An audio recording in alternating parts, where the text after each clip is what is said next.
अच्छा सुनो, सब्सक्राइब करते वक्त ना घंटी बजा देना ताकि जब मैं ऑनलाइन आऊँ तो तुम्हारे फोन की भी घंटी। रिमिक्स बाय डीजे तनवीर दीवाना।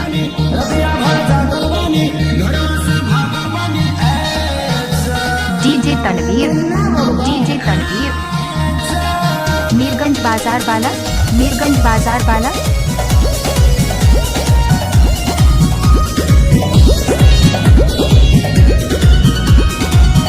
इलाका चाहे किसी का भी हो, धमाका सिर्फ तनवीर दीवाना का ही होगा।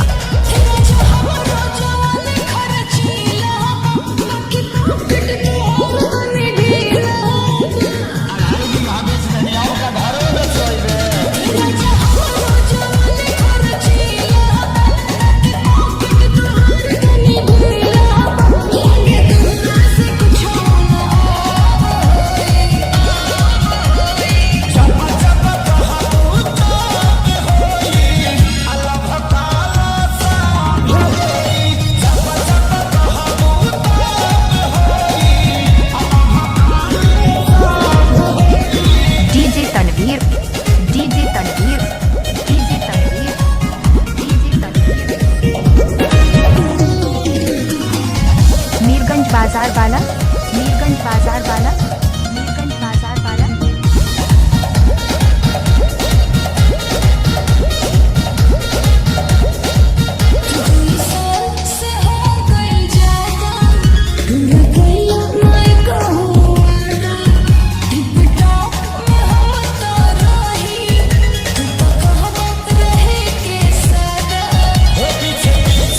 इलाका चाहे किसी का भी हो, धमाका सिर्फ तनवीर दीवाना का ही होगा।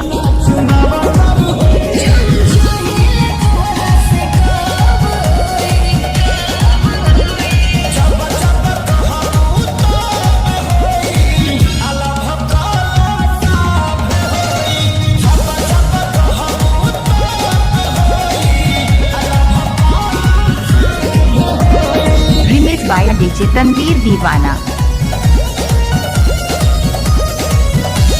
तनवीर भाई का नंबर 9876148973।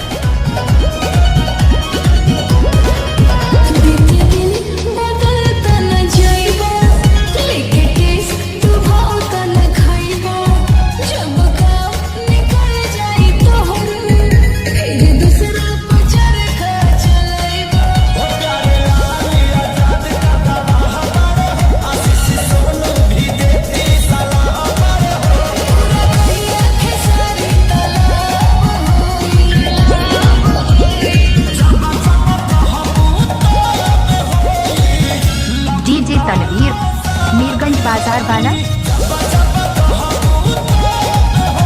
तनवीर भाई का नंबर 9876148973।